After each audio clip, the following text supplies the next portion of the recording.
Assalamu alaikum. I'm sorry, I forgot to include the verses from Imran in the last lesson. It's late, but I'm not sleeping until I give it to you because I feel guilty that I was negligent and technically inept. But you're going to have to bear with that because I don't think that's going to change anytime soon. I actually made this, I took great pains to get this filter, to make it in a different format that you would realize that this is a continuation of a previous video where I forgot the verses. So this will be what I should have put in the end of the last one. Notice I didn't even say salam alaikum because it's late. It's late, I'm old, but I'm gonna forge onward because this is something I feel is so necessary. There's been a lot of misunderstanding about Mariam's mom through various teachings of different, different people. They called her Elizabeth. We have no real proof from the Hadith literature that her name was Elizabeth, and Allah didn't mention it, so it's not important. But in Bible study and when I was in Catholic school, they called her Elizabeth. But she was a religious woman. She was from a religious family. And so you see here she's talking to Allah and telling him that she's had a daughter. And these two verses are very important because she was a woman who talked to Allah. And I talk to Allah. Most people who are spiritual do talk to their word. We say Allah. And feel very confident that he can hear and that he's listening. I used to ask Allah, actually I used to say, I don't believe you're on the wall. I remember lying in bed as a child and looking up at the ceiling and saying, I know you're up there, but I know that's not you on the wall because that person on the wall has nails in his hands and feet and a bloody crown of thorns, and that he does not look powerful. So I know you're up there, and I used to say, but I don't know your name. And I know you're not Jesus.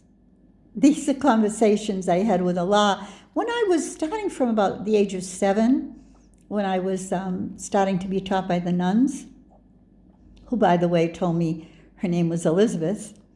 And, let me get you the verse first. The verse says there are two of them, verses 35 and 36 of chapter 3. أعوذ بالله من الشيطان الرجيم بسم الله الرحمن الرحيم إذ قالت امرأة إمران ربي إني نذرت لك ما في بطني محررا فتقبل مني إنك أنت السميع العليم فلما وضعتها قالت ربي إني ودعتها أنثى والله أعلم بما وضعت وليس ذكر كالأنثى وإني سميتها مريم وإني أعيذها وذريتها من الشيطان الرجيم. So Mariam's mom was telling Allah that she is making a vow to devote her child to him. We have the word muharrara. Muharrara comes from the letters ha, ra, ra. You think of the word hurra or hurriya. It means to be free. To be free from service to anyone but Allah. And that is a wonderful vow because most people have to serve somebody. Actually, there was a song, I think it was the Rolling Stones, Everybody, or was it Bob Dylan? I don't remember, but I remember that song, Everybody has to serve somebody. And I remember thinking, that's really true. But there are special people who don't serve anyone but Allah. And she was a sincere woman, so her vow was accepted. And she was able to give birth to Mariam, the mother of Isa, the mother of Jesus. And that was really something you can say, if anyone deserves to be recognized, after Mariam, it's her mother, because her mother told Allah, I have a daughter. That's how close she felt to him. Oh, I have a daughter. And he said, Allahu alama. Allah knows best what you had. And the male, he begins with the male, الذكر ليس كالأنثى. So he begins by saying the male is not like the female. So here we have in this verse clear evidence that there are two genders. Only two genders, male and female. So we're living in a time where many people don't accept that. I don't know how you don't accept the building blocks of humanity, of civilization, that it's about a male and a female and then their progeny. These are the times that try men's souls. But we Muslims know that this agenda, this LGBTQ, however many alphabets or whatever, for us, it's unthinkable. It's a no-go. And so we have to proudly proclaim what Allah says, الذكر ليس كالأنثى. The male is not like the female. And then she said, I name my daughter Mariam, and I seek refuge in you for her and her offspring from the shaitan rajim.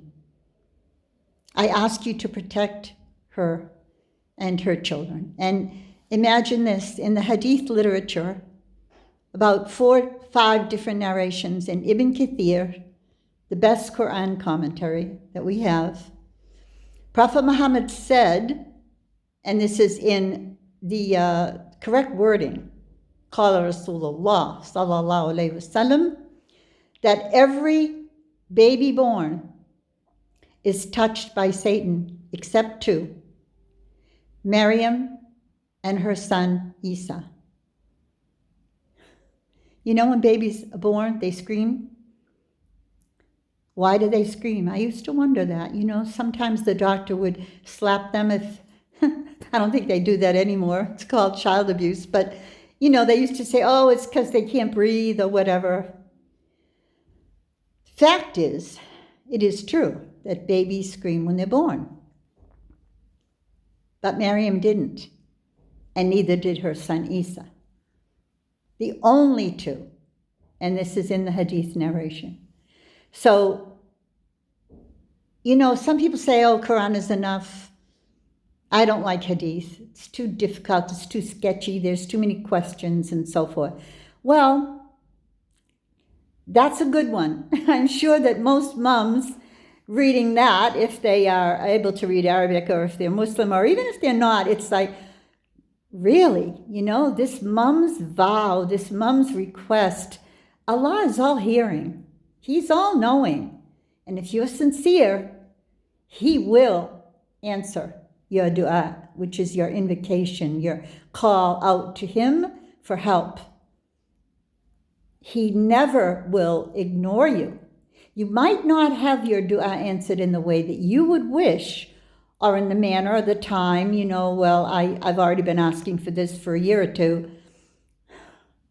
You will be answered. Just be patient. Be patient and keep trying to learn. And I'll keep trying to teach you as best I can, bi'idhnillah, by the permission of Allah. Assalamu alaikum wa rahmatullahi wa barakatuh.